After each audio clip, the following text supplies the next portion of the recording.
नमस्कार.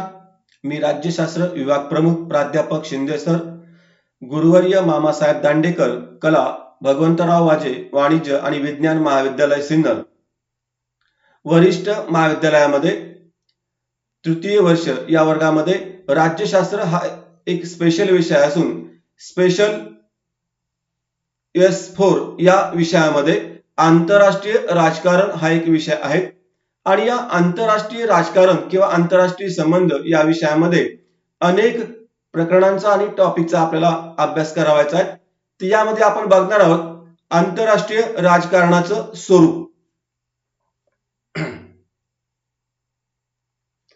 आंतरराष्ट्रीय राजकारण हा राज्यशास्त्राच्या अभ्यासातील एक नवीन विषय आहे. दुसऱ्या महायुद्धाच्या काळात आंतरराष्ट्रीय राजकारणाच्या अभ्यासाला मोठ्या प्रमाणात चालना मिळाली. आंतरराष्ट्रीय राजकारणामध्ये सार्वभौम राष्ट्रांमधील परस्पर संबंधांचा अभ्यास केला जातो. आंतरराष्ट्रीय पातळीवरील सर्वच राष्ट्र आपले राष्ट्रहित साध्य करण्यासाठी परस्परांशी व्यवहार करत असतात. मॉर्गन्ता या विचारवंताच्या मतानुसार आंतरराष्ट्रीय राजकारण म्हणजे राष्ट्रातील संघर्ष व सत्तेचा वापर करण्याचा प्रयत्नच होय. जेव्हापासून एक स्वायत्त अभ्यास शाखा म्हणून आंतरराष्ट्रीय राजकारणाचा अभ्यास होऊ लागला तेव्हापासून आजपर्यंतच्या त्याच्या स्वरूपात अनेक बदल झालेले आपल्याला दिसून येतात. बदलत्या आंतरराष्ट्रीय परिस्थितीत प्रतिसाद देण्याच्या उद्देशाने या विषयाच्या स्वरूपामध्ये अनेक बदल घडून आलेले आहेत. राष्ट्रातील व्यवहारातून आंतरराष्ट्रीय पातळीवर अनेक बदल घडून येतात आणि त्यामुळेच आंतरराष्ट्रीय राजकारणाच्या बाबतीमध्ये अनेक घटकांचा समावेश यामध्ये होताना आपल्याला दिसून येतो. तर प्रथम आपण आता बघणार आहोत की आंतरराष्ट्रीय राजकारणाचा अर्थ आणि संकल्पना. आंतरराष्ट्रीय राजकारण ही सतत बदलत जाणारी प्रक्रिया आहे. आपल्या उद्दिष्टांच्या पूर्ततेसाठी राष्ट्रातील प्रमुख गटांवर प्रभाव व त्याच्यावर नियंत्रण ठेवण्याची कला म्हणजेच आंतरराष्ट्रीय राजकारण होय. ज्याद्वारे सत्ता प्रस्थापित केली जाते आणि त्यात बदल घडवून ती आणण्याची प्रक्रियेचा व्यावहारिक आणि तात्विक स्वीकार करण्यात येतो, त्याला आंतरराष्ट्रीय राजकारण असं म्हटलं जातं. आधुनिक जगातील राजकारणाचा विचार जर केला तर असं आढळून येईल की जगातील बहुसंख्य राष्ट्र सार्वभौम आहेत. प्रत्येक राष्ट्राला आपलं स्वतःचं एक अंतर्गत धोरण आणि एक परराष्ट्रीय धोरण ठरवण्याचा अधिकार असून जगातील सर्वच राष्ट्रे ही स्वतंत्र आहेत. अशा सार्वभौम स्वतंत्र संपन्न राज्यातील परस्पर संबंधांना आंतरराष्ट्रीय संबंध असं म्हटलं जातं. बघूया आपण आंतरराष्ट्रीय राजकारणाच्या काही व्याख्या. यामध्ये हॅन्स मॉर्गन्ता यांनी व्याख्या केली आहे, तिचा विचार करूया. मॉर्गन्ता म्हणतात की आंतरराष्ट्रीय राजकारण म्हणजे राष्ट्रातील संघर्ष आणि सत्तेचा उपयोग करण्याचा राजकीय व्यवस्थेतून होणारा प्रयत्नच होय. आंतरराष्ट्रीय राजकारणाचा उद्देश कोणताही जरी असला तरी तत्कालीन उद्देश हा सत्ता प्राप्ती करणे हाच असतो. दुसरी व्याख्या बघूया.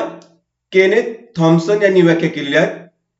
ते म्हणतात की राष्ट्रातील वादाला कारणीभूत ठरणारी परिस्थिती व संस्था राष्ट्रातील संबंध बिघडवण्यास किंवा उतरवण्यास कारणीभूत ठरते आणि या परिस्थितीचा व संस्थांचा अभ्यास म्हणजेच आंतरराष्ट्रीय राजकारण होय. अशा प्रकारे आंतरराष्ट्रीय राजकारणाच्या व्याख्या यामध्ये आपल्याला दिसून येतात. आता बघूया आंतरराष्ट्रीय राजकारणाचं स्वरूप या पद्धतीने आपल्याला सांगता येईल. नंबर 1, विस्तृत अभ्यास शाखा.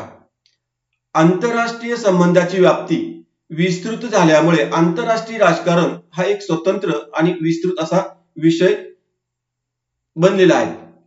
क्विन्सी राईट या विचारवंताने आंतरराष्ट्रीय राजकीय विश्लेषकांनी व विचारवंतांनी आंतरराष्ट्रीय राजकारण हा एक विस्तृत विषय आहे असं मत मांडलेलं आहे.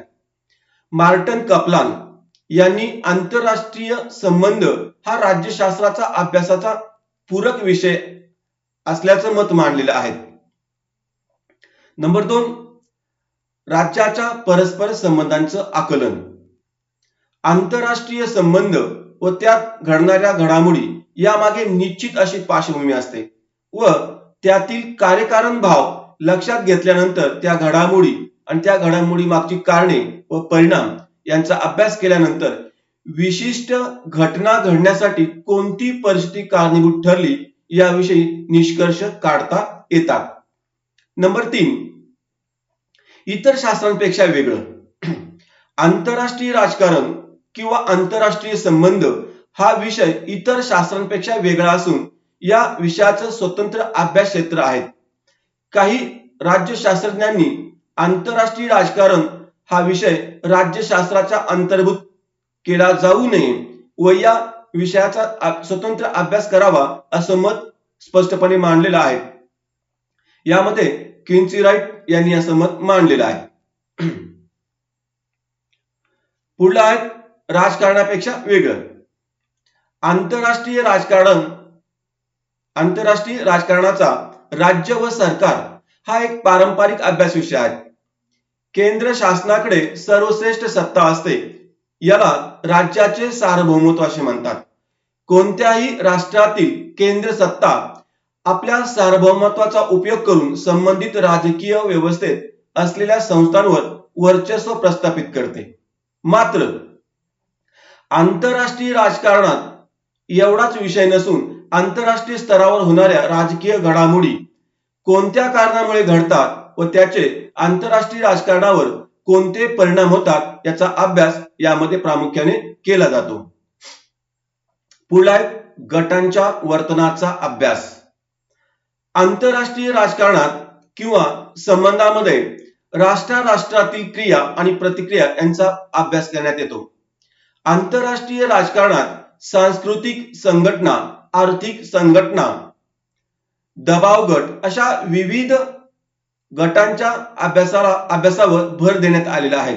या सर्व संघटनांचे वर्तन कशा प्रकारचे होते व त्याचे आंतरराष्ट्रीय राजकारणावर कोणते परिणाम होतात याचा अभ्यास आंतरराष्ट्रीय राजकारणामध्ये होताना दिसून येतो. पुढे आंतरराष्ट्रीय राजकारण एक कला.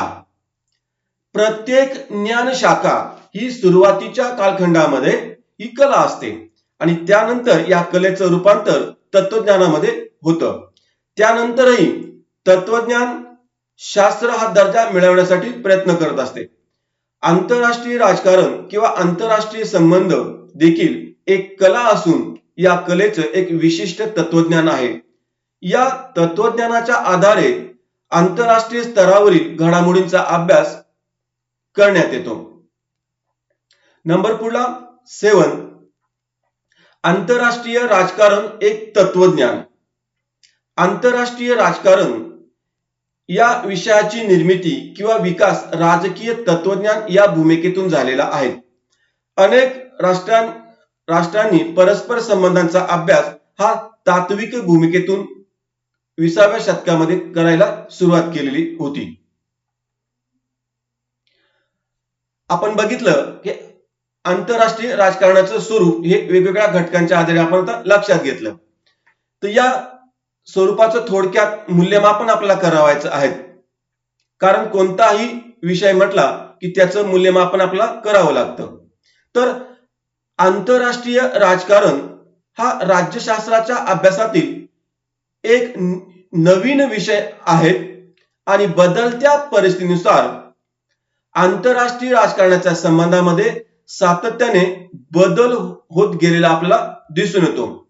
नवीन संबंध प्रस्थापित केले जाऊ लागतात आणि त्यामुळे नवीन संबंधाचाही अभ्यास करावा लागतो आणि त्यामुळे आंतरराष्ट्रीय संबंध याचं जे स्वरूप आहे हे सातत्याने बदलत गेलेलं आपल्याला दिसून येत आहे. भविष्यात देखील असे संबंध हे बदलत जातील. तसेच आंतरराष्ट्रीय राजकारणाचं स्वरूप भविष्यात बदलत जाणार आहे. याचं प्रामुख्यानं कारण की नवनवीन संबंध निर्माण होतात. जुन्या संबंध आणि नवे संबंध यामध्ये मोठ्या प्रमाणात बदल होतो आणि त्यामुळे त्याच्या व्याप्तीतही वाढ होताना आपल्याला दिसून येते. अशा प्रकारे आपण आंतरराष्ट्रीय राजकारण आणि आंतरराष्ट्रीय राजकारणाचं स्वरूप याचा विचार केलेला आहे. धन्यवाद.